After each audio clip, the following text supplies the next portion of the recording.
This is Caribbean Vibes.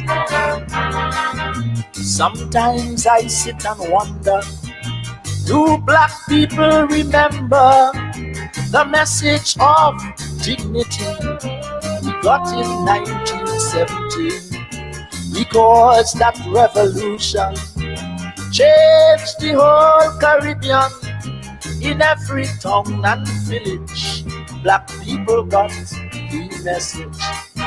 The message showed us the beauty of blackness.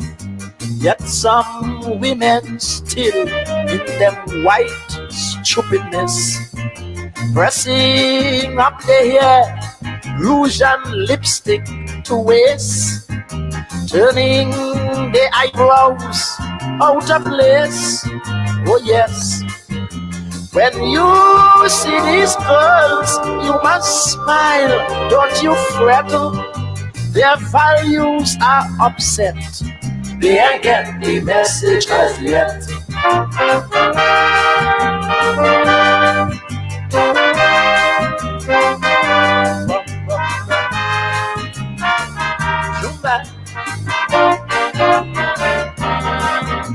I am uncomfortable with our voice, my people.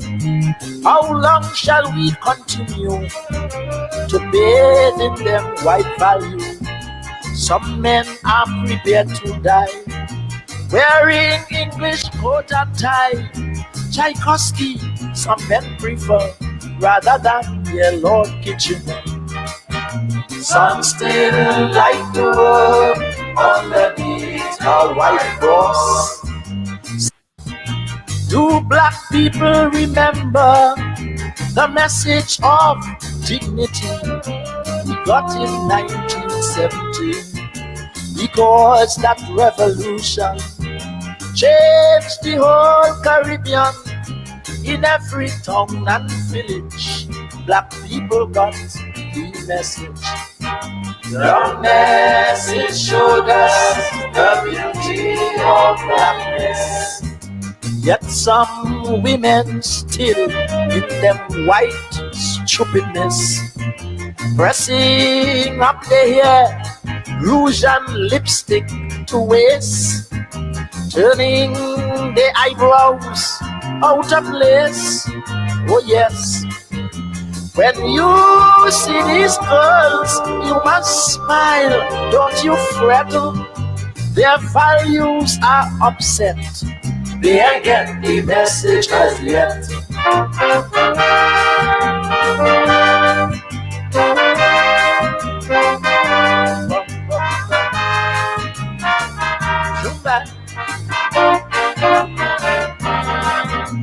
I am uncomfortable with our voice, my people. How long shall we continue to bathe in them white value? Some men are prepared to die wearing English coat and tie. Tchaikovsky, some men prefer rather than their Lord Kitchen. Some still like to work underneath a white cross. Some value their English knighthood and gold cross. Some feel proud when they marry a white lady. Some think Rastafarians nasty, nasty. If they dance playing soul music every set, don't fret, find a new fet. They ain't get the message as yet. Bum, bum,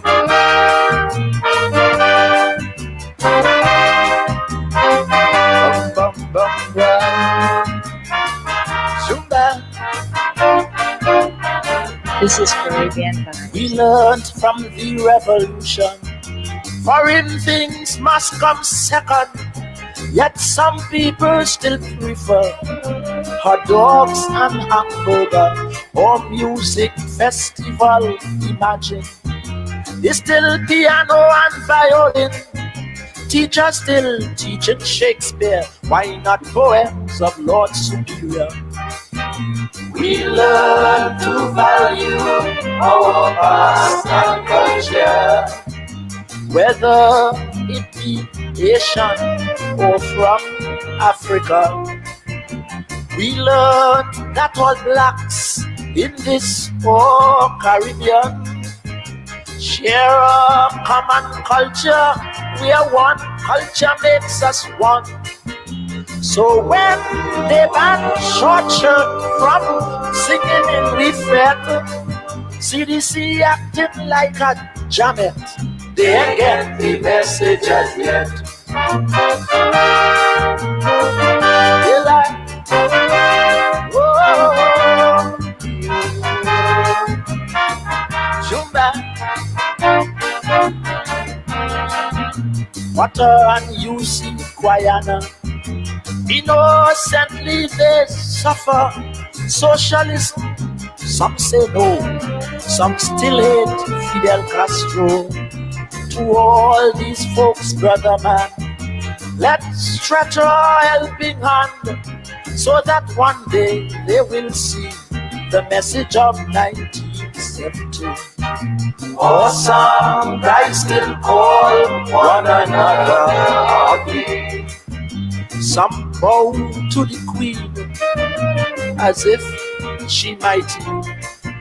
Some of our leaders in the Caribbean, on black thinkers, they put a ban, they can't land. To them, Ranger, Weeks, and Rodney is a threat. Their actions I regret. They ain't get the message as yet.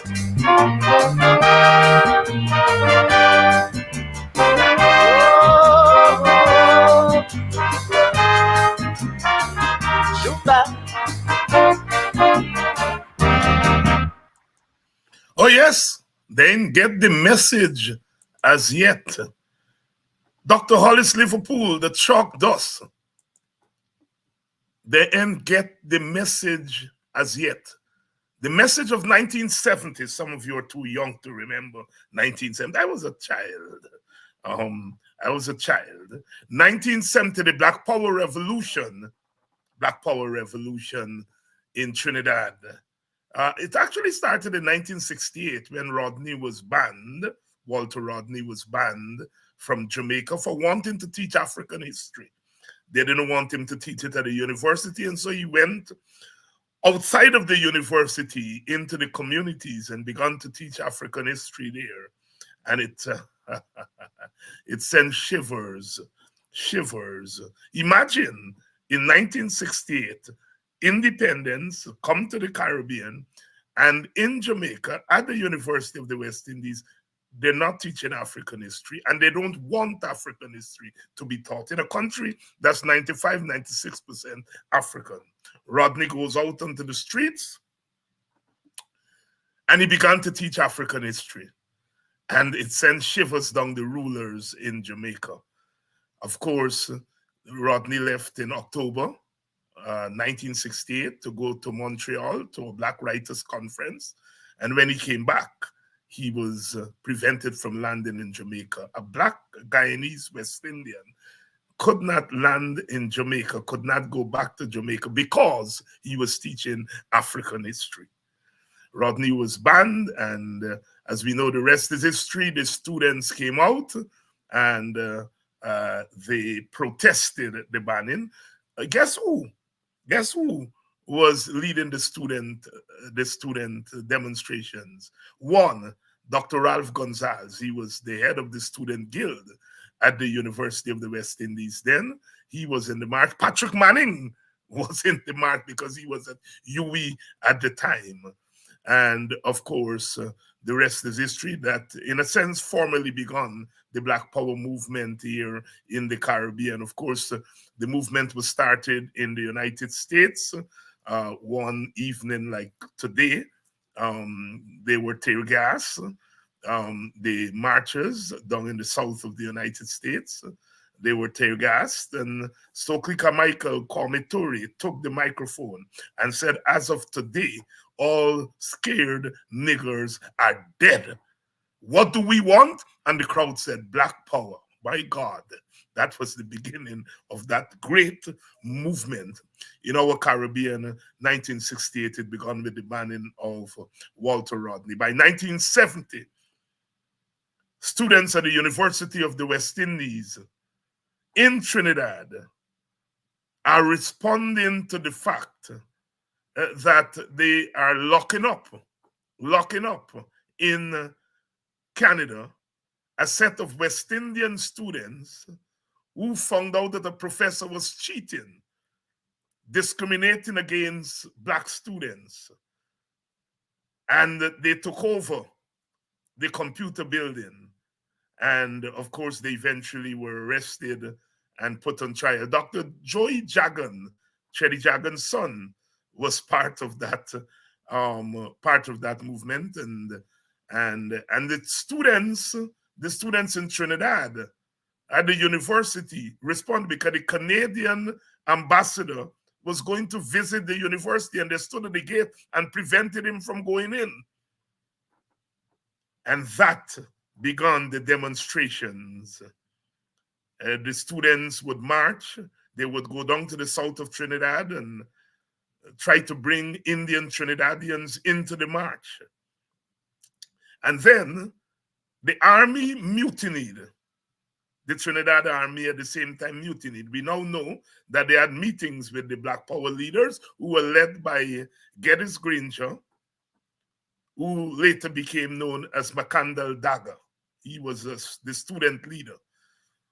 And the soldiers, we understand, met with them and they mutinied.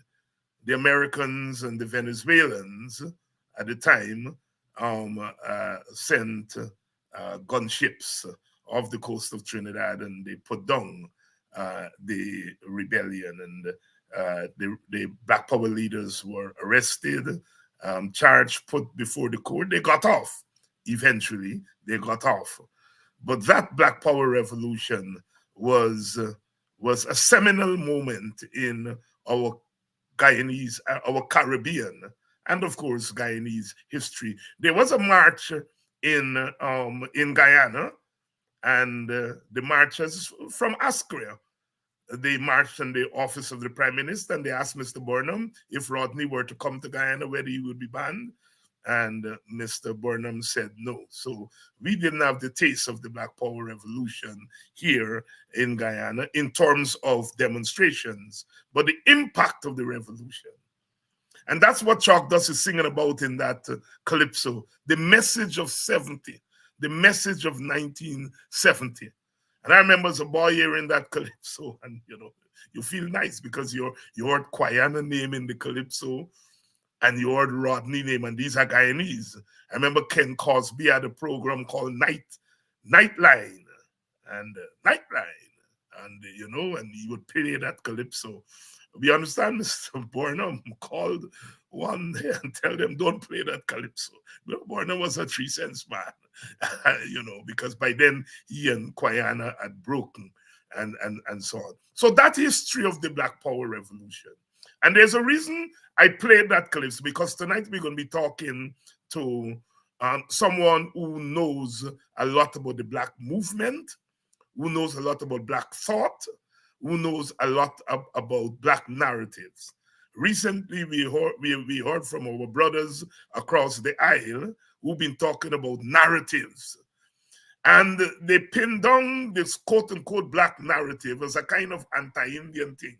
What we Black leaders do is we against Indian people, or, we against the government. And our Black narrative is broader than that. Broader than that. In fact, I am arguing that of all the racial groups in the world, the group with the broadest and the most profound narrative is the African narrative. And it has to be because of our experiences, not because we are better than anybody. And so the Black narrative is as varied. You heard Chalk Dust there with part of the Black narrative, a self-criticism. Very few groups have a narrative that criticize themselves. Douglas is criticizing Africans for still, after the Black Power Revolution, preferring white things than black things, bowing before the Queen, wearing suit and tie, and so on. Part of the black narrative is self-criticism. Very few groups in the world do that, criticize their own. Douglas is doing that as part of our narrative. Some still hate socialism and hate Fidel Castro. There's a black socialist narrative. In fact, black thinkers are arguing that socialism is embedded in the black experience, the experience of communalism. I was making the point last week, you all know, that there is a black entrepreneurial narrative. Our own Marcus Garvey was very big on entrepreneurship. And you read Garvey, you study Garvey, the epitome of entrepreneurship. The UNIA, Garvey organization, own laundromat, own this, own that. The Black Star Line, where ships were trading between the Caribbean, Africa, and the United States. Black entrepreneurship. And yet they tell us that black people can't do business, black people can't this. We do business different. As a small boy, as small girls, you all know, if you all go to the shop, the black shopkeeper, your 5-cent short, he give you the thing. It's not black capitalism. Our entrepreneurship is a community entrepreneurship. The black businessman is not going to see the black woman go hungry, the black child go hungry. You see, all right. We're going to learn some things tonight. They throw around terms like Pan-Africanism without knowing what it means. You know? As if it's when someone says you're a Pan-Africanist, it's as if you're on the fringe, as they would say. You know? But we're going to be talking with Brother Gerald Pereira tonight. I see Gerald in other programs, as I told him, and I see him struggling to really express himself because they don't understand him. One of the problems in our society is that as ethnic groups, we don't understand one another. I mean, we see one another, black people eat curry, Indian people hide and eat black pudding. Small boy, you see them Indian chap, they come, they buy the black pudding in the village, they wipe them out and they go back home and so on. We eat each other food and so on. But in a profound way, we don't understand each other because our education system does not facilitate that. But we're going to talk about what is black, what is the black narrative, what is black thought? Because you see the thought from the narrative. And then the thought informs the narrative, what Guyana call, we as scholars and activists and artists, we take the people's experiences, refine them, and give them back to the people as cultural and political nourishment. Gerald Pereira knows a lot about those things. There is a reason that many, if not many, most of the black activists in the United States during the Harlem Renaissance, in the Caribbean, in Africa, gravitated to Marxism, to socialism. And there is a reason. There's a reason when our people came to the West, dragged across the Middle Passage, and they encountered Christianity. The Father, the Son, and the Holy Ghost, they say, oh, Jesus Christ. Well, they didn't say, oh, Jesus Christ, because they didn't know Jesus Christ. But they came from a place of plenty gods. God for rain, God for sun, God for water, God for this. So when they see this Father, Son, Holy Ghost. They took to it. It reminded them of their own multifaceted religion. That is why, till up to now, them lady go to church Sunday, but during the week they still do their spiritual thing. We in academia, you know, we call it syncretism. But really it is the breadth of the African cosmos, the breadth of the African worldview. It's not a narrow worldview. People try to narrow us. The African worldview is a broad worldview. It has to be, and at there, humanity start. It has to be a place that is looking with a broad gaze to the world. But they try to ghettoize us. But we aren't taking that. We aren't taking that. Let me bring in my guest tonight. Oh yeah, here we go. Brother Gerald, good night. Good night, my brother. That's a beautiful introduction there, man. I love what you said. That is excellent. Well, I hear they call you. That is excellent. Thank you very much, my brother. You know, I learned from you all, you know, the elders, and I usually tell my students that by the time I got to university, I had a full education because I was lucky enough to be a child of the 60s and the 70s and beyond. And you couldn't miss. I know you understand that very well. You are usually go ahead. And also being around a remarkable human being. Oh, yes. UC Guyana, Elder UC Guyana. My brother, if throughout my life, I can say some of the human beings I've encountered, and if you say 5 persons throughout my lifetime, Elder Guyana is there. So full of humility, a real sage. Yeah, and thank you very much, Gerald, for talking about Guyana in that. When we heard in the Calypso there, yes, I just talk about UC Guyana suffering, you know, our saint, you know, if we can borrow from the Hindus, our Gandhi. Of course, we black people will say Gandhi is the black Guyana. You say Guyana is the black Gandhi. But every generation, some group of people, some individuals come along, and they make the path easier for us to see through. They're not God, all right? Guyana is not God, all right? Guyana was part of a tremendous generation of Caribbean and African men and women. Yes. You know, in our own country, and I used to tell me, you know, look, one of the problems with Guyana is that Guyana, a small country, small population, had to accommodate a Guyana, a Burnham, a Martin Carter, a Cheddy Jagan, all of them in one generation.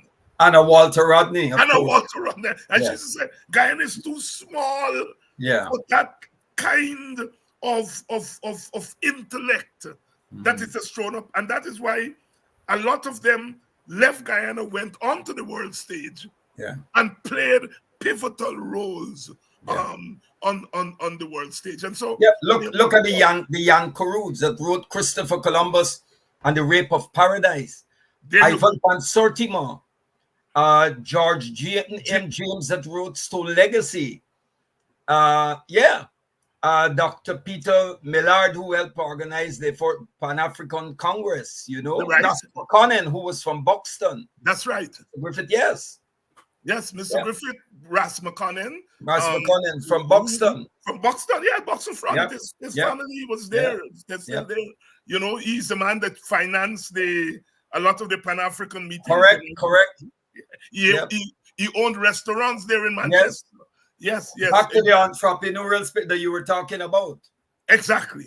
But you're right. there, there is this tendency, and a lot of the orthodox Marxists are to blame for this, that when you speak about socialism, it's anti-business and nothing to do with entrepreneurship. No. When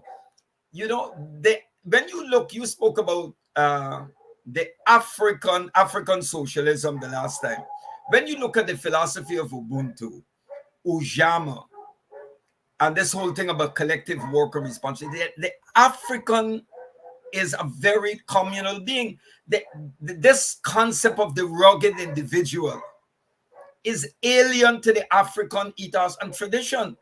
And you mentioned about this board, what they have now about this type of prosperity theology, this westernized Christianity, especially in its evangelical and Pentecostal form, that has imprisoned our people's mind, and bringing alien spirits. You see, brother, people speak about a human being being possessed by an alien spirit, an evil spirit, and you have to exorcise that spirit.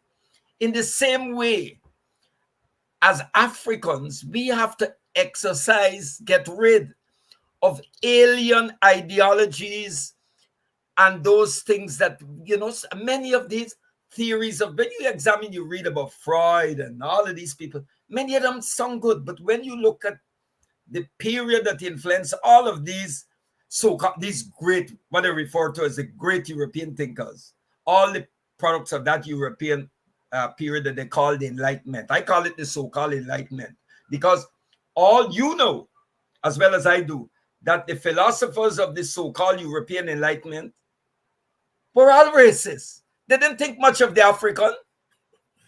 And that's why Claude Mr. Hegel, who influenced Mr. Marx. That's right. He was at the top. Africa's outside Africa made no contribution to history. Yes. But you said something so much which I agree with. I think it was about 16 years ago. It was all on TV, CBS, and all these white people were saying, well, Elijah Muhammad, the founder of the Nation of Islam, said many, many years ago that the black man and woman are the original people of the earth. And people turned up their nose, and so, including many of our people. But then, 15 years ago, some white scientists were doing research, and they were able to identify a gene, and they found that this gene exists in every ethnic group and racial group, including the Inuit people, what we call the Eskimos and all of that. But it is more dominant in the African. And these white scientists arrive at their position that it shows that all the races came out of the African. Now, all the messengers, all those who brought the monotheistic faiths, Abraham, Jesus, Prophet Muhammad, these were people who looked like me and you. And I tell the brothers, there's an excellent book by Wesley Muhammad, who's a scholar in Near Eastern languages and so. It's called Black Arabia. That Arabia was part of Africa. Yes. And the original Arabs were dark-skinned Africans. But then you had the movement, other people came and they got Arabized. They were Arabized by the black Arabs. It was not the other way around.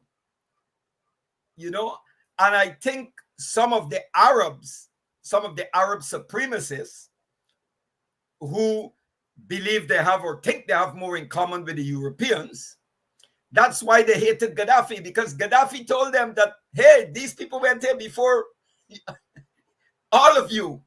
And if you don't want to identify with your Africanity and was African, then you should leave the continent. Go to Europe. But what you said, about they believe that, if you speak about socialism, you're anti-private enterprise. And so, no. Capitalism and private ownership are not synonymous. They're not the same. I mean, the Europeans traded in captured Africans. Is that the type? That was private enterprise. That was business. But can we condone that? And that led me, we know, as Walter Rodney pointed out, in How Europe Want to Develop Africa, and even Eric Williams' Capitalism and Slavery, yes, and other books, that the trade in captured Africans provided the material basis for the kickstart of capitalism. Yes. Yeah. And today you have people talking about racialized capitalism. The Indian and their experience, you know, I am still to see, and you speak about the African narrative. When you look across the Caribbean, I am still to see the Indian equivalent to CLR James, to Walter Rodney, to Padmore, or any one of them. I think even if you look in the Marxist tradition, the Marxist thing, other than I know of only Chedi Jagan in the Caribbean. And then if you look at Guyana years back, you will see you had Ranjit Chandy Singh, who was, you know, he was very in-depth. He understood the classics. But you have not seen that type of critique of capitalism that Walter Rodney brought or the others brought. And so when you listen to some, I listen to some of the people who advance the Indian narrative, and they do it when you read between the lines. I must say you cannot escape that there is that element of supremacy that comes out. Mm-hmm. You know, because they keep talking about, oh, this one we worked hard and we were frugal and we saved and all of that. But, you know, my dad used to say something. He used to say, I like the way he used to put it. He said, you know, you don't have to, when you look at the people who get wealthy, it's not hard work. He said, if hard work used to make people wealthy, he said black people would have been the wealthiest people on the planet. Oh, yes. He said that. I mean, your father tell them wasn't an African. Yeah, no, he was Portuguese. But he had because his father had from his my great grandmother's side had African. Right. But he said that, and you know, these are things we need to understand, and we know that when you know how the system was rigged. Colonial capitalism, the entire state was rigged in such a way, and it made life difficult for the African. The flooding of the villages, the estate, the people, the land and everything and all of that. And people, that's how many of them moved off and went into the hinterland to do pork knocking and all of that. But it has never been across the Caribbean. It has always been rigged to keep out, you know, the African from meaningful participation in the economy. Yeah. And I think a person who understood that and attempted and did a lot to shift that in favor of the poor and the dispossessed and empower Africa, Forbes Burnham, he understood that. But you know, there was so much happening at the time. And I want to make this clear. You know, I'm one of those persons who I can see the great contribution that Burnham made. And I can love and admire Burnham's vision and what he represented. And I can love and admire Walter's vision, what Walter represented. It's not a contradiction. There's nothing contradictory about it. You know, Kwame Ture said, when white people have differences, they call it democracy and pluralism. But when we have differences as Africans, you see them, they can't unite, they teach each other. You know, that is how they frame it. Now, I can recall, since we're talking about that, I can remember when Walter returned to Guyana. I went to in those days, they had these, people would invite you to what they call house parties.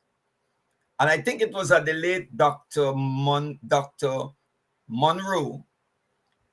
I think he was a scientist, but also a lay preacher. and Walter was there with his wife and so, and we ended up in a discussion, and he turned to me and said, look, I am starting some study classes. This was in South, where he resided at the time. Brian Rodway used to reside in the same house, and I used to be up in the street. So he said, I will invite you to the classes. So I went to the first discussion and was good. And the only person I can recall being there was Elder Clive Thomas' wife at the time was there. Alice, she was there. Yes. I remember she turned up. And the person who brought the message to me saying that Walter said that you must come, he's ready to start, was a woman by the name of Roberta Kilkenny. Yes. She was married to Louis Kilkenny, and she came and taught at the University of Guyana. That's right. Yeah. So when this thing about Walter started and all that, I was in the PNC in the YSM, and so, and I know that there were people in the YSM who were saying, no. Walter should be given the job at the university, you know. And in this country, you have two positions. There are those who put Burnham up as though he's infallible, and then you have those, on the other hand, who demonize him, that he made no contribution. Good. Now, Burnham, as a human being, made, of course, all of us make mistakes. There was a lot of mistakes that were made, and I think they had other ways that we could try to resolve those contradictions and so. But of course, there were other forces that were pushing it. But why I'm mentioning this to you is, at that time, when they had all this surveillance and all of that, I would go straight up to the WPA office in Charlotte Street, upstairs, Kroll Street, and sit down there and have a chat with Elder Koyano. And the special branch would be over the road at the shop. I wasn't interested. I didn't care. But this was the type I wanted to see, that unity. That was the unity I would have liked to see. You imagine if we had built that? You know? Yeah. And your point is well taken. I often tell the story when the APNU was formed by the WPA and the PNC. Yeah. And Dr. Rupnarayan and I would go on Sundays to West Berbice and, go into the villages and meet people. And all the people, would say, "Bye, me thank you for farming this APNU thing. I will now not have to choose between Burnham people and Guyana people." Mm-hmm. With tears in their eyes. Yes. And I remember Rupert, who was not the most emotional person, but became so emotional. And, when we were driving back, he said to me, you do your politics. We do what we think is correct, what we think is politically correct. But we do not know sometimes what impact it's having on ordinary people. Correct. And that's splitting between Guyana and Rodney on the one hand and Burnham on the other hand. Yeah. It had impact. I saw it in my own village, Buxton, right? Yes. Where people, in a sense, had to live double lives. Yeah. They're loyal to Guyana, who is their sage. Yeah. And they're loyal to Burnham, who is governing the country and who they see as the Black Hope.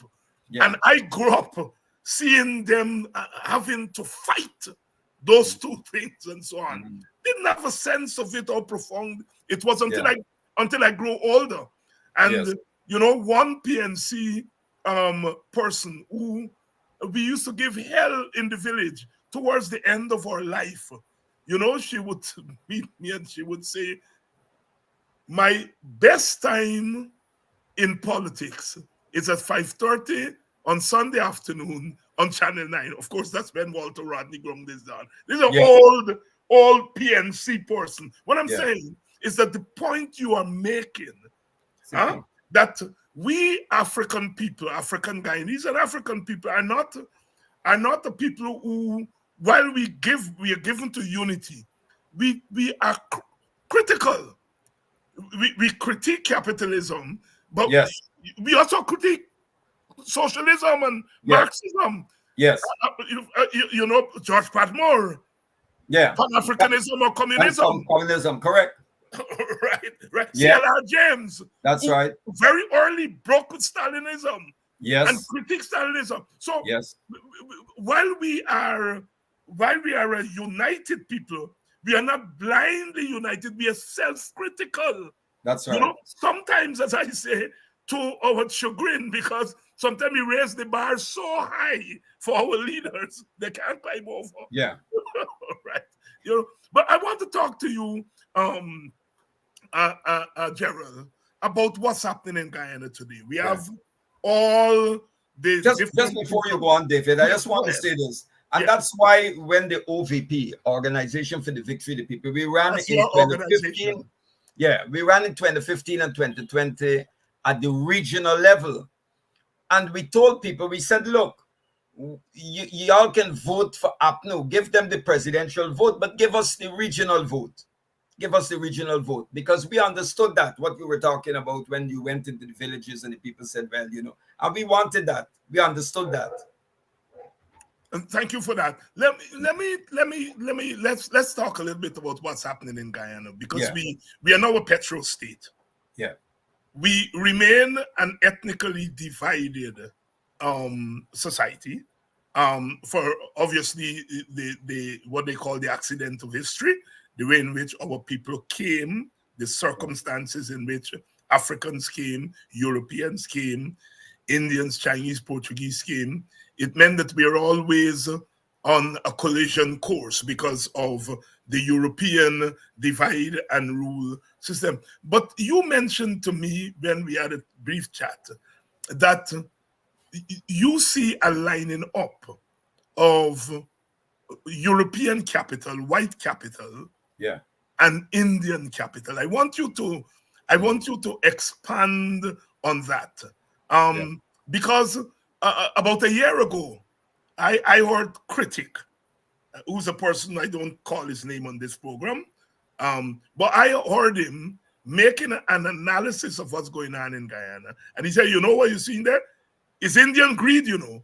Indian greed. He call it Indian greed. Now, he is part of the story, right? But I was taken aback. I mean, in his own raw way, all right?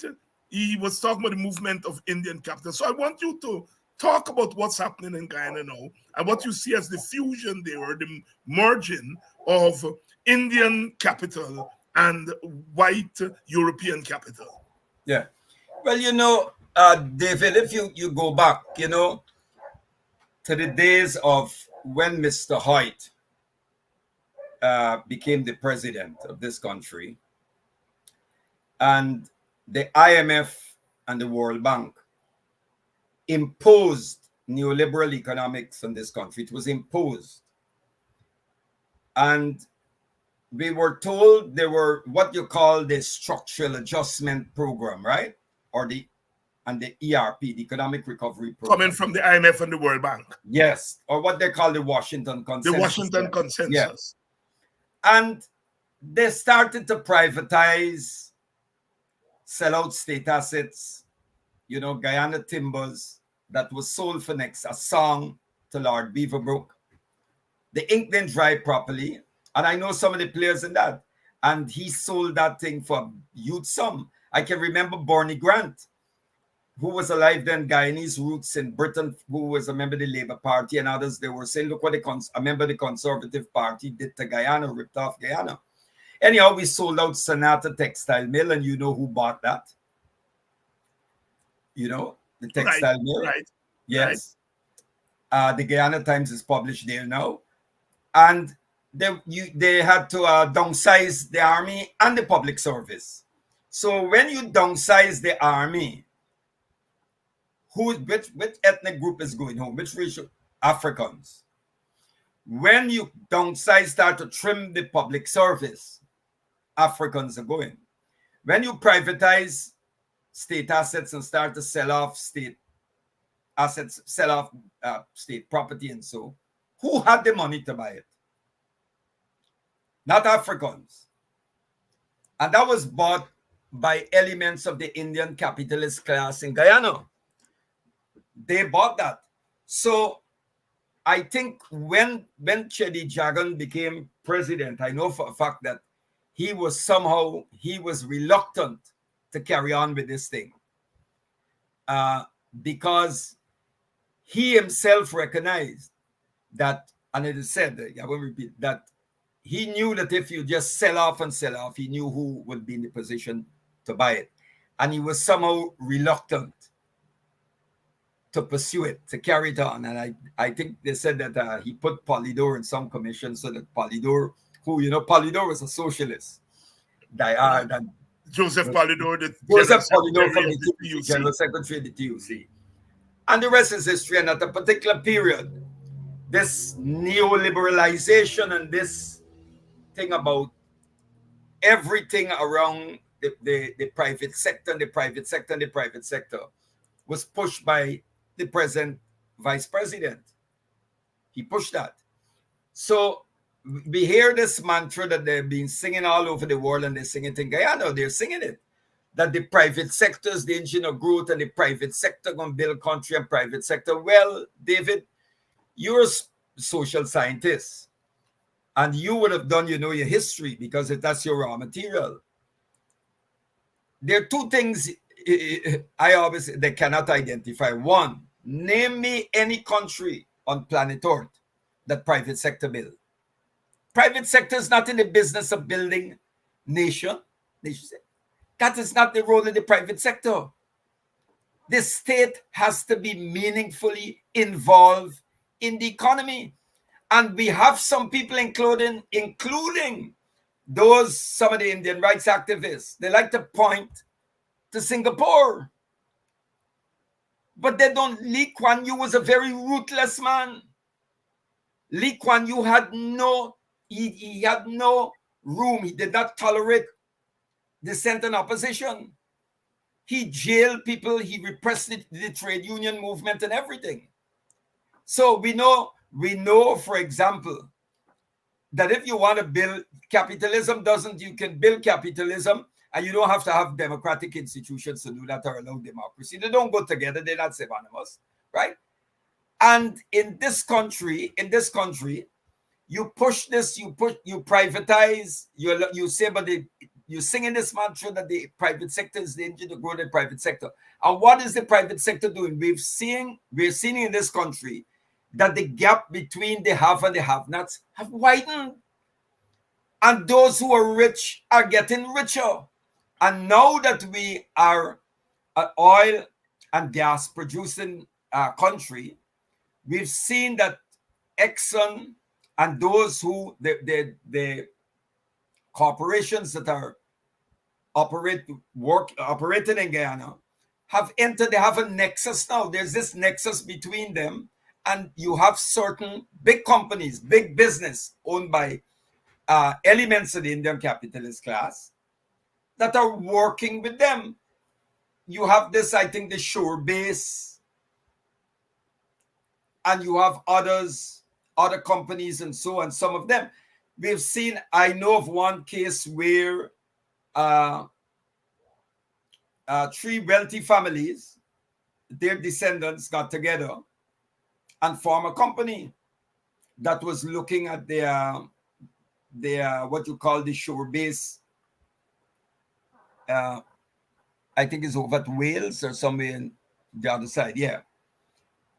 So this is the reality that we have in Guyana, and what you're witnessing is white monopoly capital, the Exxon and those who are coming in the country. Omai is back here. Omai carried away a lot of gold out of this country and said that they didn't make a profit. So maybe they were running a charity, but they're back. And you have other companies, and they're rooting the hell out of the wealth of this country, the gold, our oil and gas, and it's being facilitated. I mean, I just read today where the government of Guyana paid so much in taxes for Exxon. Now, under President Burnham's watch, that would not have been possible. That could happen. Burnham was a patriot. Burnham was a nationalist. You could imagine Mr. Routledge or any one of them in this country attempting such nonsense with Forbes Burnham. It was impossible. Burnham stood up in the national park and said to the US ambassador, "You son of who ain't cut your coat?" And the man got up and walked out. And the last time I know that I always say that this country had some semblance of independence and sovereignty is up to when Burnham was alive. Brother Our Gerald, sovereignty and independence is on paper. But what we are seeing, David, in this country is the merger. We are seeing the cooperation, this nexus, this bond between the foreigners, white capital, and the Indian capitalist class in this country. They own tremendous land. They have tremendous wealth. They're in mining. They're in forestry. They're in quarrying. They're in everything. Aviation or what have you. So the economy now is just in the hands of a few. And once you have the key to any country being, if you're to judge it, what you mean by democracy, you can have this thing where every 5 years we go into a polling station and put an X. And then you come away. But look at it. You might change the party, but look, it doesn't change those who control, those 16 families that control tremendous land and wealth in this country. We don't change that. And that is not good for the masses of this country, for the poor Indians, who many are suffering, and for Africans, for our people. Because the system is rigged. The system is rigged. And we can talk about democracy and all of that. And that is utter rubbish. Utter rubbish. Because at the end of the day, meaningful democracy, to have that, you will have to speak about democratization of the economy. Too much of our country's wealth and resources is concentrated in the hands of a few. Yes, that few, today we're seeing it. It's the white monopoly, white capital that is in the country, and that Indian capitalist class. Brother Gerald Pereira here tonight. In case you're just joining us, we're talking about a range of issues and trying to make sense of our country as we go through this period, this defining period in our history. Just want to make a couple of very clear points here. You know, I'm very glad that Gerald has talked about Indian capitalism, because some of the guys across the place there think that when we critique the government, we are criticizing Indian people. No. When we, you're right. Which can be no fun. Part of the African Caribbean narrative is that black power, our black power in the Caribbean, Walter Rodney adumbrated. Yeah. Our black power must include Indians. Correct. He brought a class perspective to black power, right? So the African narrative has always had a place for our Indian brothers and sisters. You're absolutely right. But even before Brother Walter returned, Makandal Dago probably get his green show, and Dave Darbo, who's today Brother Kafra Kambon. They were in NJAC, National Joint Action Committee. And there were Indian members in there. That's right. And they marched down to Coroni. And they marched through Coroni. And Bades Maraj, who was a reactionary, an Indian supremacist, the sugar workers marched past, joined the Black Power uprising, and marched past shouting insults at Bades at Maraj. So you're right. Yeah, we want to make that clear. The African narrative was always in the Caribbean context. The African narrative always included the Indian as part of the Black Power. That's always true. me. to this day, I mean, people may not agree with power sharing and shared governance, but it is no accident that the most of the proponents of power sharing are African Guyanese, because it comes out of that long tradition of part of the African narrative is living with our brothers and sisters of other Absolutely, you're right. In equality. So, yeah. You're right. Now, you would be aware of this. Do you know Mahmoud Mamdani? Yes. And Issa Shivjai? Yes. Those were Indians. Those are Indian scholars who born in Africa. In Africa, Kenya, and Uganda. They were part of the Dar es Salaam school. With Walter? With Walter. Yeah. And I met two Indians, prominent Indians in Africa, who were Pan-Africanists. One by the name of Gora Ibrahim, who was General Secretary of the Pan-Africanist Congress of Tanzania that was founded by Robert Sobukwe. That's right. Who spent years in jail, but you don't hear about Sobukwe, you only hear about Mandela. And there's a reason for that. And then then there was Karim Isaac. Karim Isaac, who was a Pan-Africanist. Gora Ibrahim represented the PAC. He was General Secretary, and he represented PAC as the ambassador in Iraq under Saddam Hussein, because Saddam Hussein, the party government, used to help the Pan-African Congress get them scholarships and train their fighters and so for the yes, and of course there's a black political party now in Iraq where black people like me and you right? After Obama got elected, they formed their own party, and people didn't know there were black people like me and you. That's right. Well, that goes back to the original Arabs who were black Arabs that we're talking about. Correct. Exactly. That's right. Exactly. Yeah. Exactly. So you're right.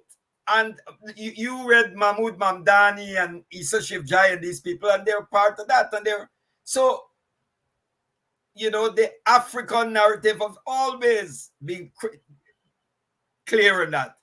And one of the points I want to make is this. People say when you talk about black power, oh, he's racist, he don't. No. This is what they do. Now, you cannot. The people who talk about black racism, no, there is prejudice. Prejudice and racism are two different things. Yes. We know this. No, a lot of people don't know it. Well, they have to know before they explain it. Please explain it. Yeah, well, I don't have, if a white man doesn't like me, or an Indian doesn't like me, or somebody doesn't like me, that's their business. That's right. Right? But it becomes a problem for me when that prejudice is able to institutionalize itself. In other words, you get prejudice plus power. There you go. Then you get racism. So if the white man doesn't like me, India doesn't like me, that's his business. But when he is in possession of state power, then he could decide whether I can eat, live, die, or have a job. Mr. Pereira. Now, please repeat that formulation. Please repeat it. Because a lot of Indian brothers and sisters are on this program. And that may be surprising to you. But a lot of Indian brothers and sisters are on this program. Please repeat that formulation. Yeah. As I said earlier, if a white man doesn't like me or an Indian doesn't like me, that's their business. I'm not looking for anybody to love me. I start with loving myself as an African who I am, and from a great tradition and civilization. But where it becomes a problem is when that prejudice is able to institutionalize itself. In other words, those who are prejudicial get state power. Mm-hmm. So racism is prejudice plus power. So when you have state power, then you can decide whether I would live, have a job or not. Then that is the problem. Then I will take you on. Then it becomes worrying for me. There is no country on planet Earth. There is no country on planet Earth where Africans, where black people hold political, economic, and military power and use it against other races. Name one. Talk to me. Look in Zimbabwe. Look in Zimbabwe when it was Rhodesia. Ian Smith killed many black people. And yet when Mugabe came into office, when the ZANU-PF came into power, Ian Smith was living on his farm 100 kilometers away from Harare, abusing Mugabe, attacking Mugabe. If it was the other way around, Mugabe would have been executed. Here was a man, Ian Smith died of natural causes. You see, Gerald, I'm so glad that we are talking about this because I think it was Ravidev who asked me. I don't know what's black racism. Yeah. There's black prejudice. All of us know that. We know that there are prejudices against Indian people, prejudices against Amerindian people. Yes. You grew up here, they always talk about Bokam people. Mixture of black and Amerindian Bokam people.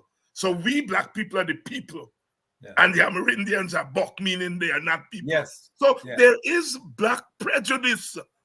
Black prejudice against Indians, black prejudice against Amerindians, black prejudice against black people. There is black prejudice. Based on shade and tape. Thank you very much. Yes, right? You're right. But when that prejudice is now manifested in military power, economic power, and political power, then is when it will move to racism. That's right. You know? And let me say, Burnham had plenty sins, as you say. Yes. You don't have to agree with me, Gerald. I think Burnham was autocratic. But Ram said shades of autocracy. That old generation that brought us, that crossed the sea and brought us out of bondage. From Burnham to Eric Williams to Gary, and we name all of them, to Jagan, all of them had shades of autocracy. Here we go.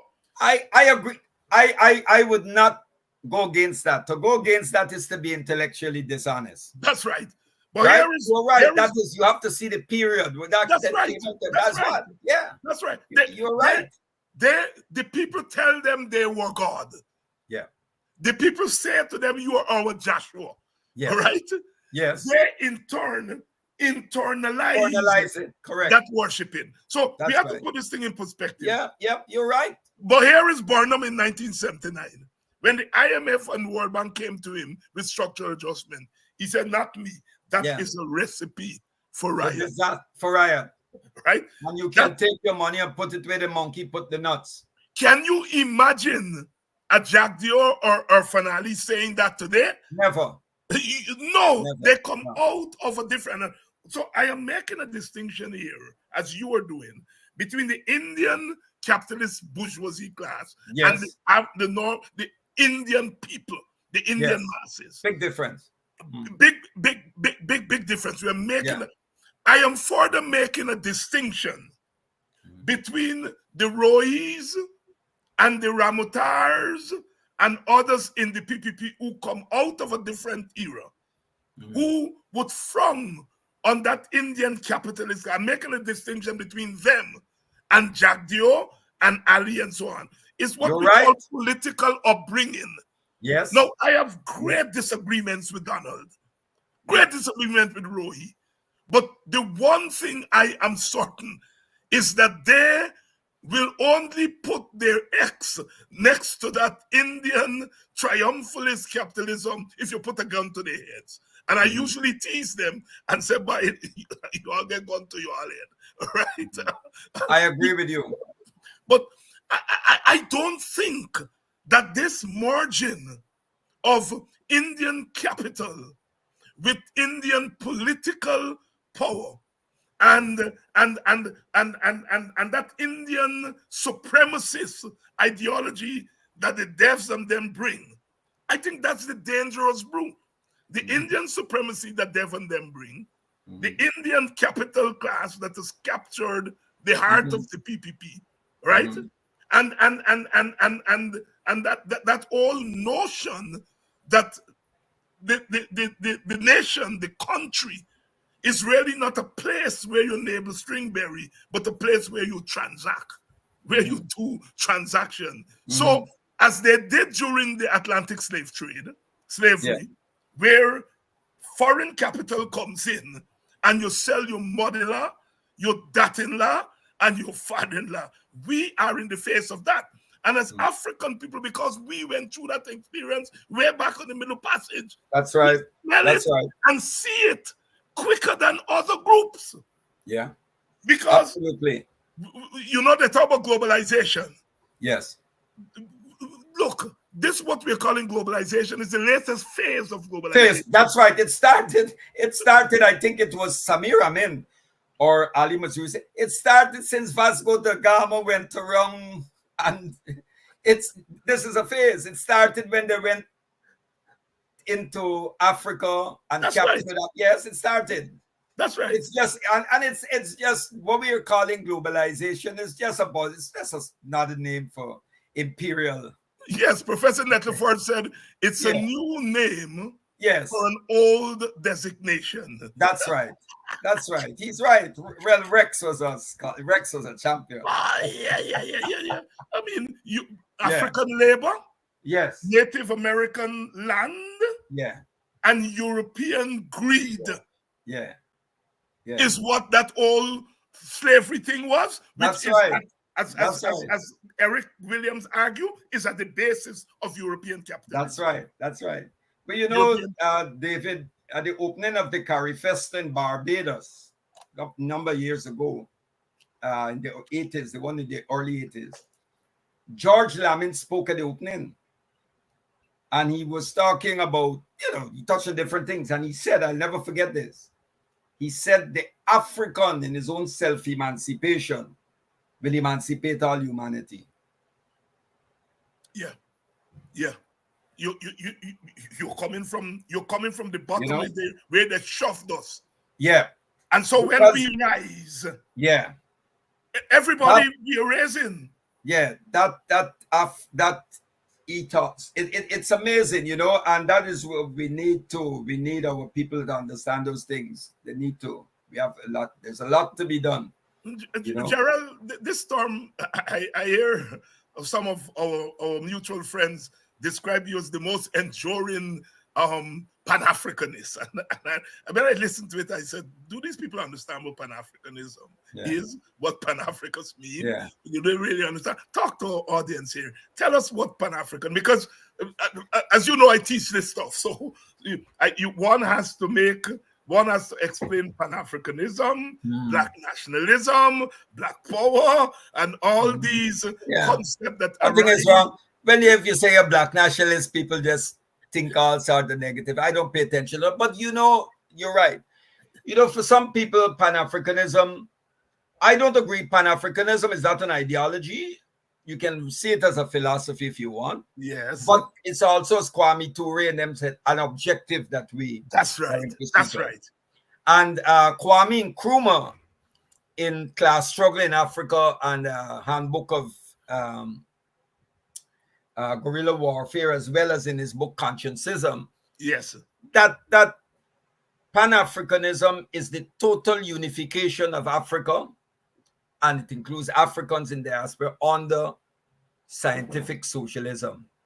Now, people say, well, scientific socialism and Marxism is the same. No. Nope. We don't. Marx made a contribution to socialist thought. It's like Kwame Ture always pointed out that Newton observed something with the laws of gravitation. He did, but he didn't discover something. He didn't discover it. So Marx observed certain things, and what he observed in capitalist society, and the whole thing about surplus value and how the capitalists get it and so on and so forth, and showing exploitation, how the capitalist is able to exploit the worker. He observed certain truths. But as you pointed out last time, socialism existed and was practiced in Africa long before Marx and Engels. Gaddafi once said, he said, we are socialists. Our revolution is a socialist revolution. He said we didn't have to wait on Marx and Lenin to tell us about socialism. He said the Quran has socialism in it. The Bible in the Old Testament and in the New Testament, there is socialism in there. If you are looking for the moral and ethical basis of socialism, it's in the Quran and in the Bible. The African tradition, right back to ancient Kemet. David, do you know, I've been to parts of Africa where a man is sitting with his meal wrapped up and he's looking after his goats. And he will wait until someone is passing by to share the meal with him. Right? Invite them, come and have something with me. To eat, to sit and eat by yourself in certain African areas, it's not the right thing to do. So he's there waiting that someone will pass by and say, oh, come and join me, have some food. I'm just showing you that to sit and eat. And I'll show you what they do. They have these huge basins. They do it at weddings and gatherings and other things, graduation. They would fill this huge basin with food. And 5, 6 of us will sit around this basin.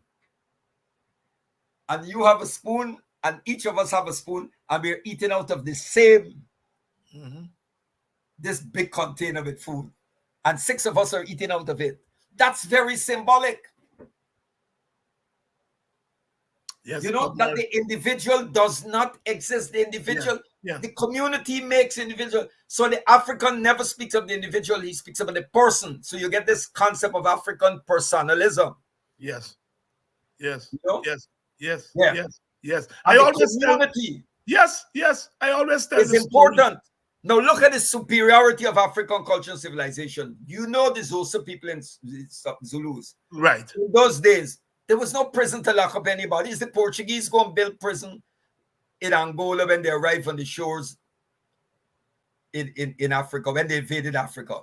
So how did you deal with what modern sociologists will call social deviance? Now, if a man left his community with 25 cows and he came back with 26 cows, he had to say how he got it. The community, how did we know you got 25? How you come back? Then he will explain, well, you know, I lent one to such and such a person at a wedding and so on, he give you back, but you got to prove it. But the community, you were accountable in the community. So that's how they dealt with any social deal. There was no prison. And we mobilized our communities. People sat under the trees, the Palava system, the Cabela's. People sat under the trees and in the community. And the community participated in the decisions that impact their lives. It was the African tradition. Africa was practicing participatory or direct democracy centuries before the Greeks. And then you're telling us about democracy as a war thing. And the Greeks. No. Aristotle was taught by the Egyptians. That's right. But Africa had this democratic tradition, and they had no political parties. There was no political parties, and you mobilize your people. The political party was a colonial imposition. Good evening to all of you who are joining us. I see my friend Basil Butcher, who's my cricket part of my cricket team. He is here tonight. Good evening to all of you. Of course, many of you are saying that this is a very fruitful discussion here. Pan-Africanism, of course, we became Pan-Africanists when they put us on those ships. Then we became Métis, which is where the term Mati come from. Right? That's right. We become Mati, and so Pan-Africanism as a movement. Yes, and it became Pan-Africanism really as an organized movement. Only begun at the turn of the 20th century. The Pan-Africanist meeting in Manchester, organized by Sylvester Williams from Trinidad. Yeah. And think Du Bois was, of course, there, and W.B. Du Bois, yes. Du Bois would make his color line statement. Yeah. So that the issue in the 20th century would be the issue It's of the color line, and that's then right. and then Du Bois held a series of Pan-African meetings. Yeah. And then we got to 1944, and with the Pan-African meeting again in Manchester. So you're right, Gerald. It's not so much an ideology, Yeah, but that's it's right. really a calling to the action of the different African nations into one That's right. nation. Yeah. That is why what's his name, Peter Tosh, was so prophetic. That's then he right. said, wherever you come from, so long as you are a black man, you are an African. An African, that's right. Right. That's so it's right. a really call to action, That's and right. people get black nationalism. Yeah. Is of course related to Pan-Africanism, but one can talk of black nationalism as an ideology. But our black nationalism is not a linear black nationalism. You get a little bit of black socialism. You get a little bit of black multiracialism. Yeah. You get a little bit of what they now call black liberalism. It's not ethnic chauvinism either. It's not ethnic chauvinism. No. It is not ethnic Or they practice chauvinism. like they refer to as black nationalists and this and all. Well, I know what black nationalism is. So if they refer to me as a black nationalist, I'm proud of that. Yeah. You know, Gerald, to this day, in my village, Buxton, to this day, when they say Kuli, they look, oh Jesus Christ, be careful. Be careful, truly. They taught us to say Indo-Guyanese. To this day, they tease me with that. When they say Kuli wrong, they look wrong. You know, because we come out of that black power tradition, that people's power tradition that says to them, look, these are Indian Guyanese. They're not Kuli people. Right? And to this day, they just look around when they say Kuli. Yeah, and the word Kuli was originally used to describe Chinese laborers, you know. That's right. Or Irish before people. It was when, long before. Irish people were called, you know. Yeah, that's right. You know, the right. niggers or the coolies of Europe and so on. Yeah. Right. You know, Gerald.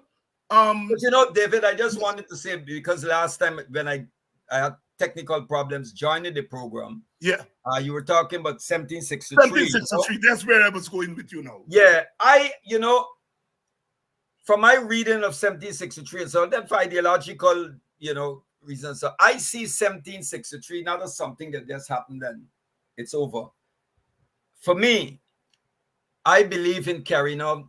I believe in the idea, the concept of revolutionary continuity. Because what those revolutionaries fought for, people like us, we have to carry forward. We have to carry that struggle forward. We are carrying that struggle forward. I think it was Walter Rodney who said, history is like a relay race. The baton is passed on.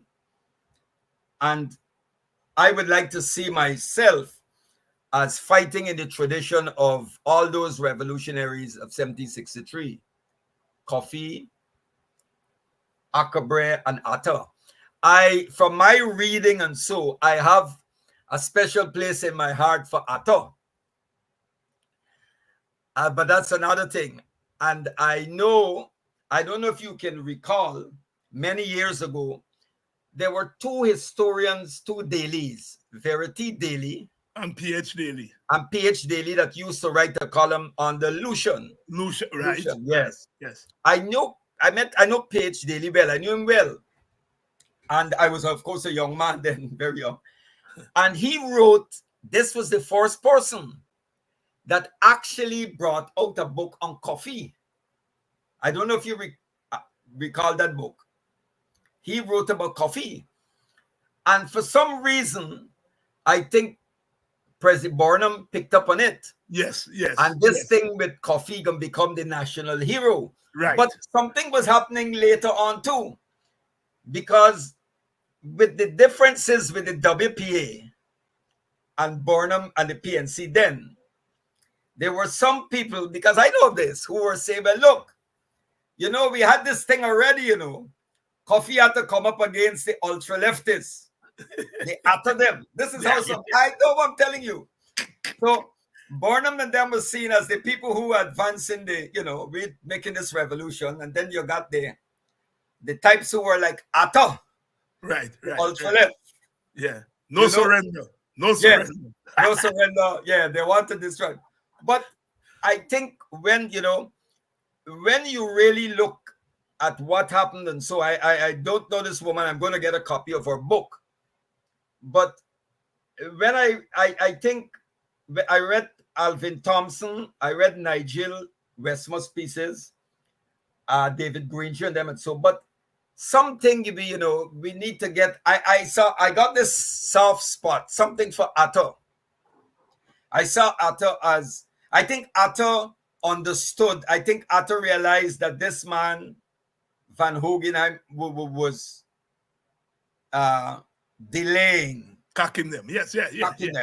And he realized that, you know, and the rest is history. But yeah.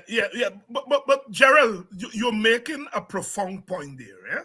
Because we are still dealing with the issues of 1763. Yes. Right? Here was Kofi being pragmatist. Being pragmatist and said, look, I mean, we're operating in a global political economy. All right? Yes. And if we are going to be an independent state, first of all, we got to share this thing with them Dutch people, right? We got to operate with trade and so on. He was being pragmatic.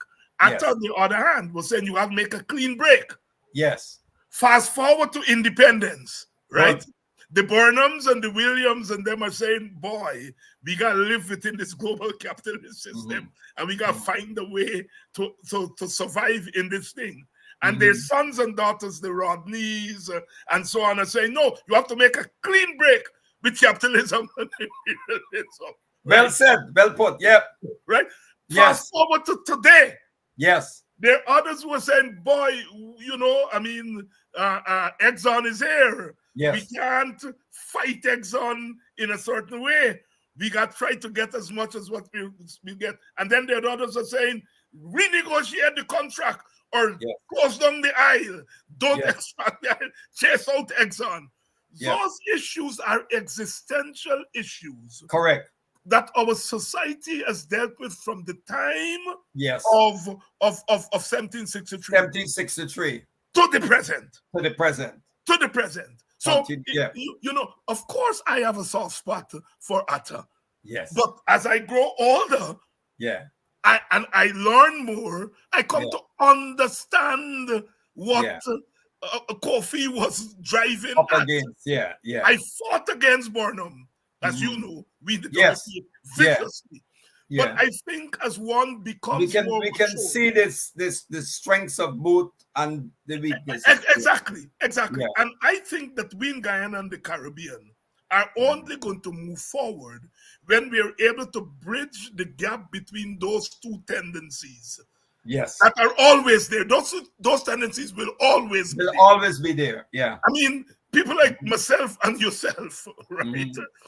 Have to hold our nose when it comes to imperialism. You're right, David. You're right. China had it. China had it with Mao Zedong and Deng Xiaoping. Yes. You know? Yes. And we are in that battle now. Yes. How to be as pragmatic as we can. Yeah. Because we are dealing with two extremes. The Indian capitalist extreme that is saying, give the white people whatever they want so that we can hold on to control of this place here. Then you have the radicals who are saying, close down the aisle because Exxon thinking us. And somewhere in the middle there, the pragmatism has to become a living organism, all right? Where we try to recognize that we live in a world, David Rudder said, we live in a world that don't need islands no more. All right. And we are still islands, not islands in the physical sense, but in the ideological sense. Yes. We are still islands, and we have to survive in this hostile world that is not less hostile than the period of slavery. It's now more hostile. More hostile, because a sophisticated kind of slavery and enslavement of our people. And my problem with Jack Dio and Orphan and them is their lack of grounding in history doesn't really speak to them and say, the road you all are going down is a road we have traveled before from the period of enslavement. I do not believe that Jack Dio and Orphan get up in the morning and say, we want to enslave black people. I think they get up in the morning and say that we want to control Guyana. But in the pursuit of control, because of the lack of grounding in history, especially history that predated and the system is rigged. The system is rigged. That's right. That's right. It's taking them down a road of modern day enslavement, and they don't appreciate how dangerous is it. Now, my problem with Ravi and them is that Ravi understand. Ravi Dev understands history. Ravi Dev understands that what the Indian captains are doing is not sustainable. He understands it. I don't think those other guys understand or they care. Right? They're ahistorical. Their political upbringing was bad. They didn't read the so-called classics. They have no sense of Guyana history, Caribbean history. And so, therefore, they're taking us down a dangerous road. But those of us who still are here to tell the story because of the history that has been passed down to us are warning them. You're going down the dangerous road. David, them know that dangerous road. David, this is a captured state. This is a classic. The Guyana, when you look at Guyana today, it's a case of typical neo-colonial outpost. It's a neo-colonial outpost. Yes. And people like Nkrumah spotted that neo-colonialism. Yes. Very early.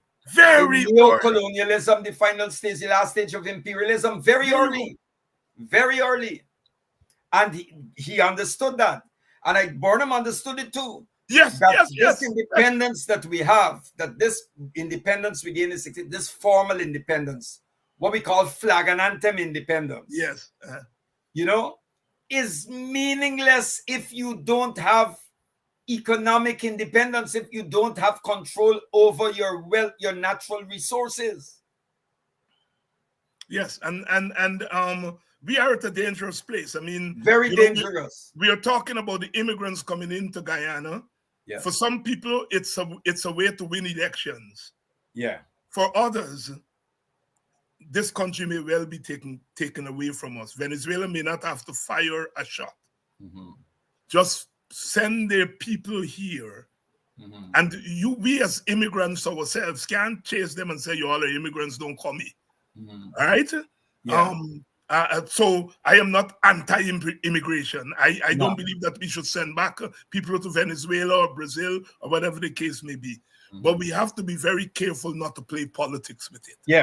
But David, I've done a lot on the Venezuelan situation is a very, very, it's very complicated, a very complex situation, I don't know if you noticed, have you ever been to Venezuela? Yes. Well, I can recall the first time I went to Venezuela was a conference at the Central University of Caracas in the 80s. And one of the things I noticed on arrival at Simon Bolivar Airport was the invisibility of black people in Africa. I didn't see any at the tellers changing money or books or nothing. The only time I saw Africans was when I went into the washroom. Right.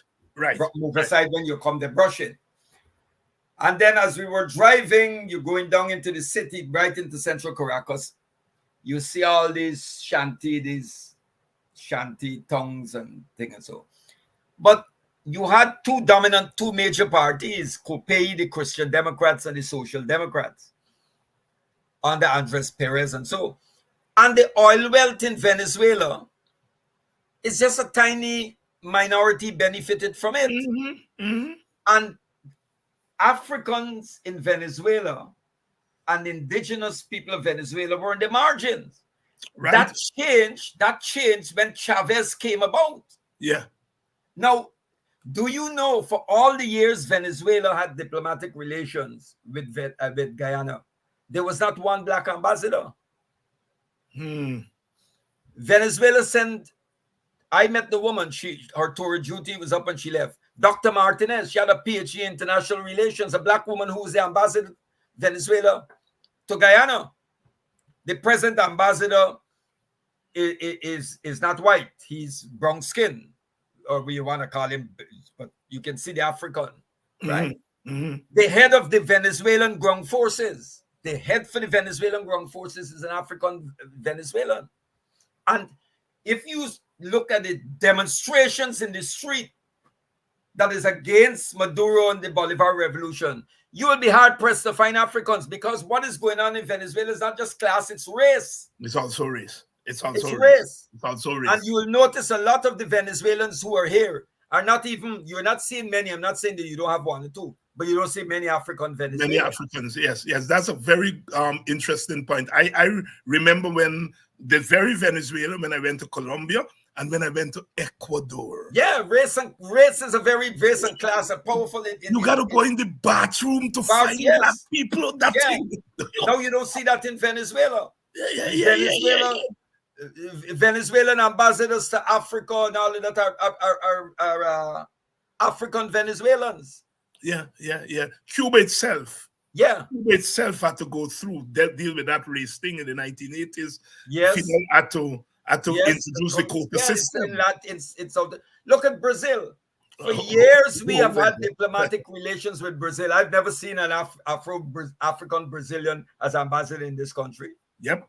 And the largest and they have the second largest concentration of black people after Nigeria. That's right. Yeah. Gerald Pereira here, we've been talking about race, class, nation, politics, narratives, thought, quite a wide-ranging conversation as it has to be. I continue to say that given the experience of African people, our conversations cannot be narrow.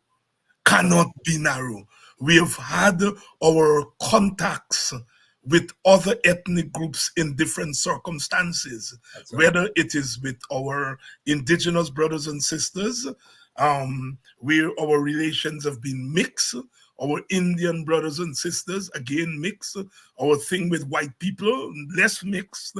But because of the experiences of black people, going right back to so-called antiquity, if you go back to the period of antiquity and you see the relationship with Christianity, the relationship with Islam, the Prophet Muhammad, the people he had around him were black people.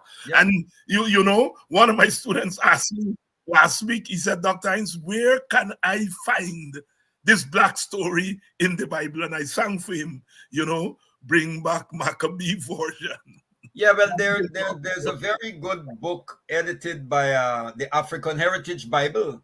Yes. That was put together by a black theologian, liberation theologian, he passed on, from the United States. Right. Michael Gomez made mention of him because I'm using Gomez's work in my class on Africana Studies. And then you have books like God of the Oppressed by James Cone, Black Liberation Theology, Pan-African Liberation Theology by Young. Because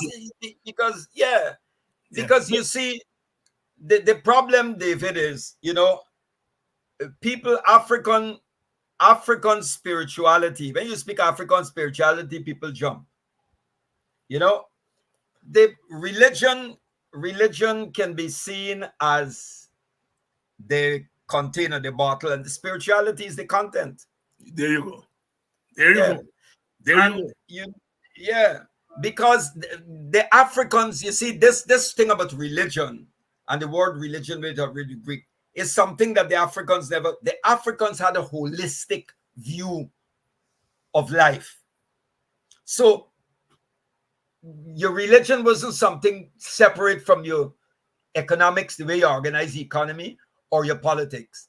The religion, if you want to say that, was the foundation of your politics, your economics, the way you structure your society. So your economics and your politics were spiritually infused. There you go. That is why you can have such a moral philosophy as Ubuntu.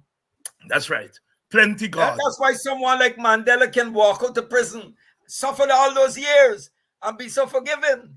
Exactly. That points to the moral superiority of African spirituality and thought. Right. And even today in our country, our elders, our mothers, they call themselves spiritualists. Yes. Spiritualists, them spiritual people. Yeah. It has lived to this day.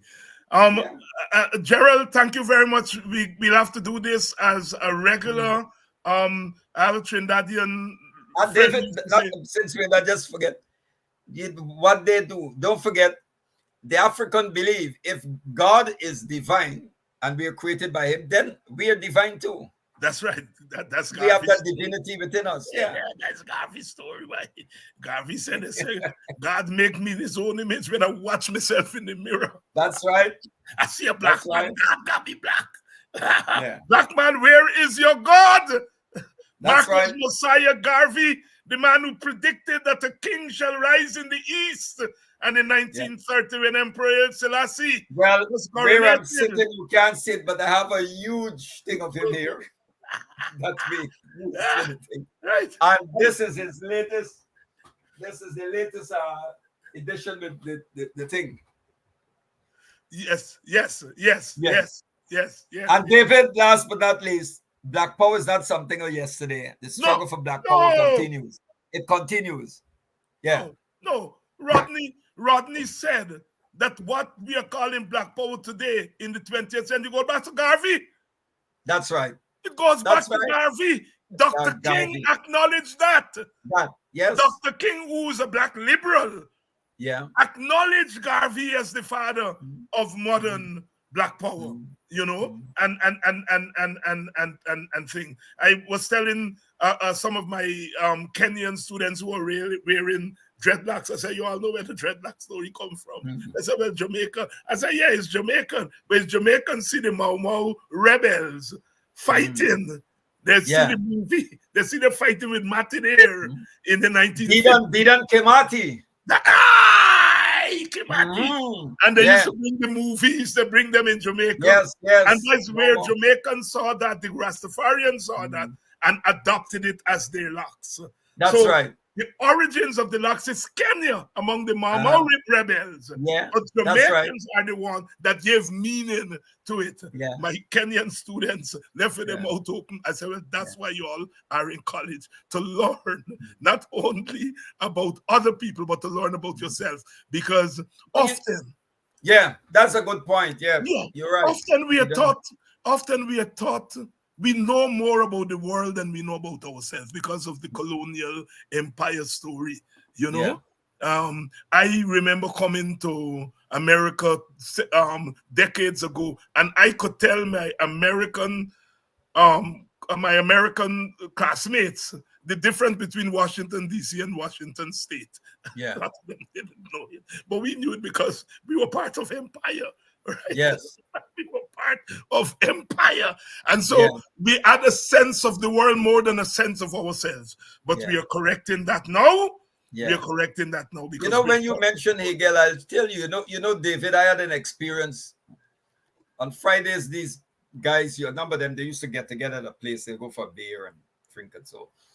And I went in the place, and you got some of them are university lecturers, professors with PhD in history and so. So we'll have this discussion on philosophy and so. And here I am as a black man talking about Hegel and Marcuse and Immanuel Kant and all of this. And they love the discussion. But then one day, it went in another direction. And I said to them, by the way, I said, any one of you gentlemen read Kwame Nkrumah Consciencism? They said not. I said, what about Walter Rodney? And I mentioned Walter Rodney and one his story, and he said no. I said, gentlemen, that's racism. They said, what are you talking about? I said, look, I am sitting here with you, and we are talking about all these white philosophers, and you're quite comfortable because I know it. That's okay. But you have not seen it fit and proper to read any third world, they didn't know. They haven't. None of them read. These were people who were teaching history, but yet they did not read any third world thinker. There you go. There you go. There right? You go.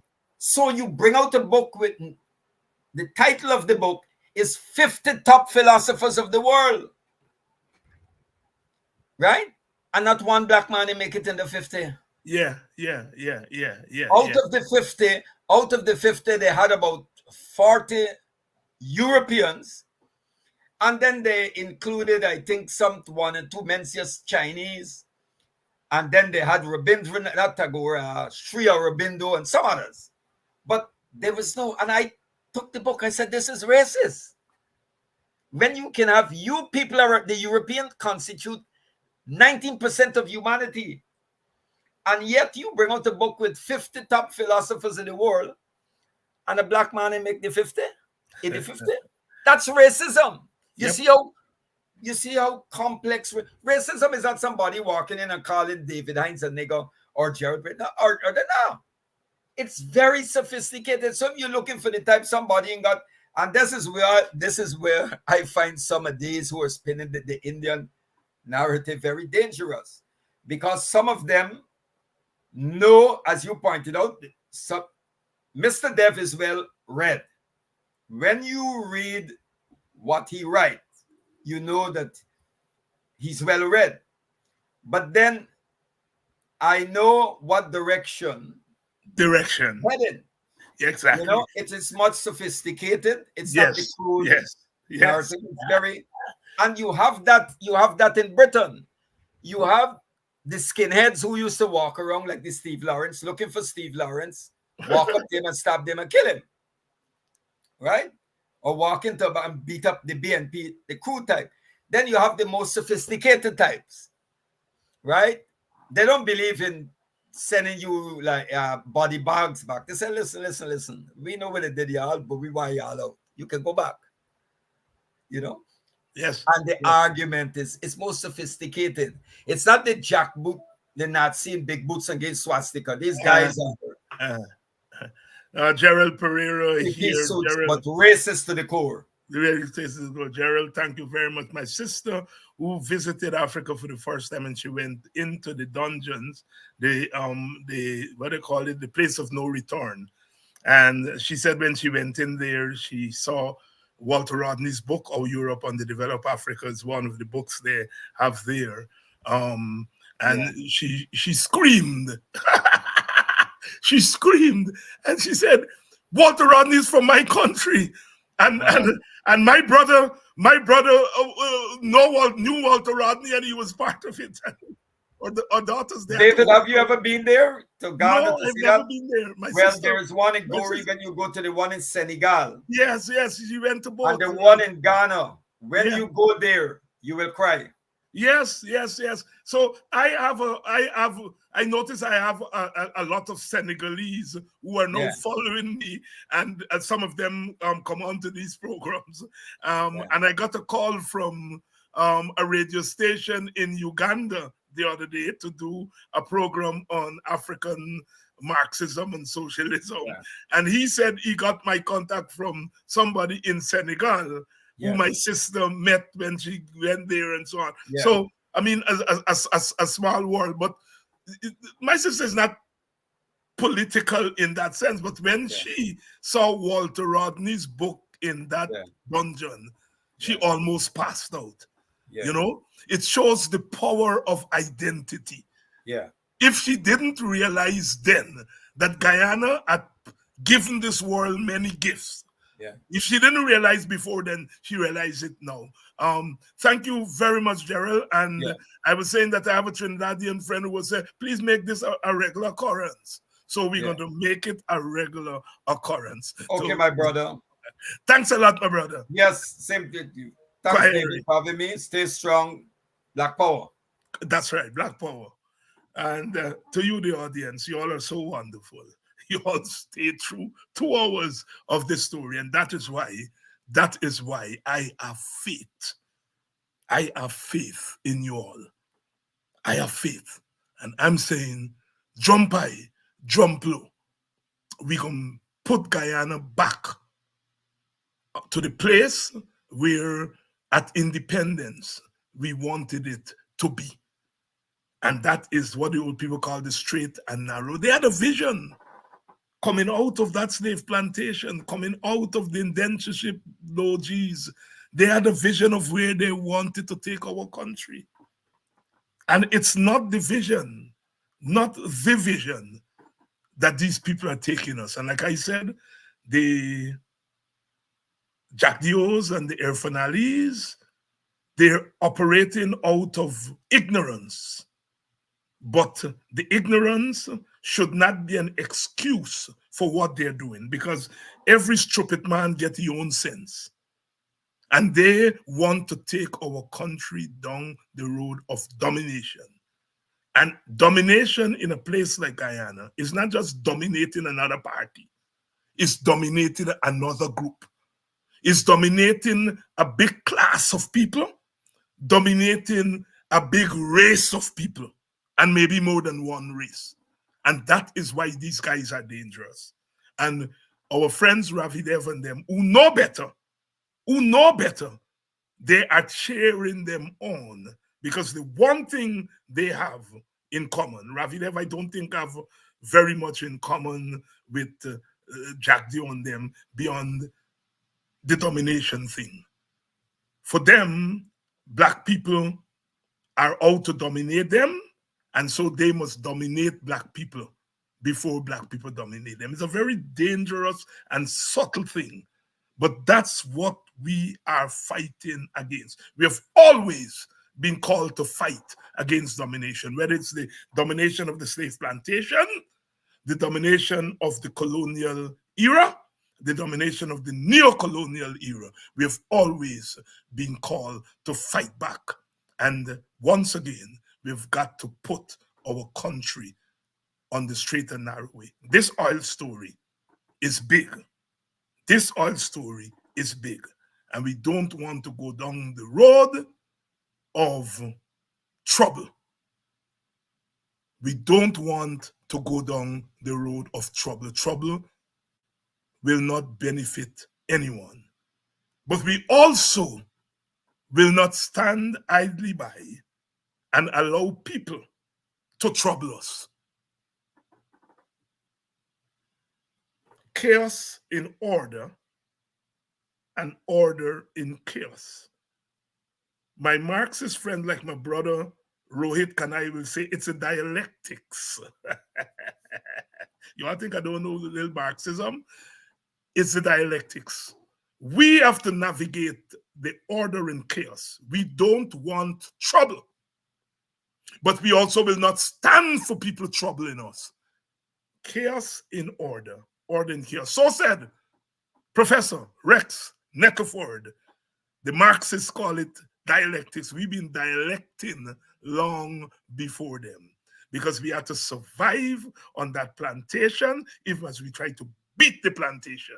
Survival and beat. Sparrow said, every time I try to escape, I think about the Englishman, they really dog and he whip, but a planning a brilliant escape. We always dialecting. Marx didn't have to teach us dialectics. Hegel didn't have to teach us dialectics. We've been dialecting long before them. Our contribution to the world history, that is why we are what we are, and that's the way it's going to be. You can't educate I for no equal opportunity. Talking about my freedom, my people's freedom, that's what I'm talking about. Brother Robert, Nestor, Marley, again, until tomorrow night. You all get me going. And this by Gerald Pereira, he get me going. But anyhow, I got to go. You all gone, and you all got to go to, oh Jesus, Sherrod Khan. So you all got to go straight to Mark. Tomorrow night, same time, same place.